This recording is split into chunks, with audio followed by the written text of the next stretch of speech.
Thackeray legacy पर मैं एक सवाल आपसे करना चाहती हूँ प्रेम शुक्ला जी। वो लेगेसी अगर यही नंबर्स आते हैं जी, उसको आप जी, कोशिश कीजिएगा कि थोड़ा निष्पक्ष होकर बोलिए। देखिए ठाकरे लेगेसी एकनाथ शिंदे के पास चली गई है, इसको श्रीमान उद्धव ठाकरे को स्वीकारना पड़ेगा।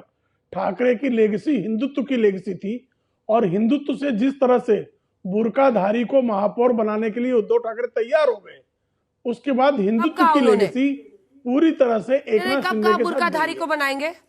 कब कहा प्रेम अरे जी? जब वारिस पठान ने कहा बुर्काधारी को मेयर बनाओ, एक बार उनका मुंह में दही जम गई, उनके मुंह में दही जम गई भाई।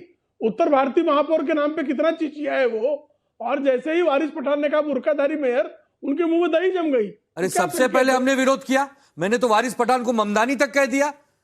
अरे सुनिए प्रदीप जी, ये जो उद्धव ठाकरे के मुंह से एक शब्द नहीं फूटा। प्रदीप जी, ये जो बुर्काधारी महिला बनेगी, हिजाब वाली बेटी बनेगी मेयर, वारिस पठान ने सूट छेड़ा और इन्होंने खुलकर कहा कि नहीं भाई हिंदू बनेगा मराठी बनेगा, ये भी एक फैक्टर आप देखते हैं जो भी आपको इस वक्त दिखाई दे रहा है? नहीं, अपना अपना अलाइनमेंट होता है अंजना जी। फैक्टर तो जो जीतता है वही सिकंदर होता है, जिसके नंबर ज्यादा आते हैं। फैक्टर तो सभी होते हैं, सवाल ये उठता है कौन सा निर्णायक है। मैं आपके दर्शकों को महाराष्ट्र के 29 नगर निकायों में चुने हुए हैं, कोशिश करता हूं कि उनका भी कुछ थोड़ा सा आपको रुझान बता दूं। पूना का बता दीजिएगा खास करके। पूना बीजेपी आगे बहुत, नासिक टक्कर में बीजेपी आगे, नागपुर एक तरफा।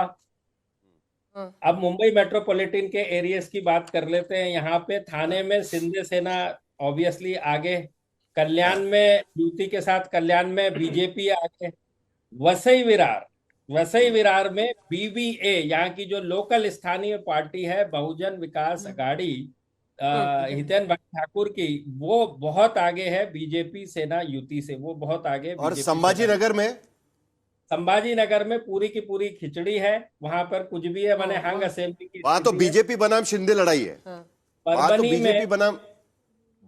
बीजेपी बनाम एकनाथ शिंदे की लड़ाई है। बीजेपी प्लस पीछे है परभनी में। तो कहने का मतलब 29 में से करीब 22 निकायों में बीजेपी क्लियर कट आगे है।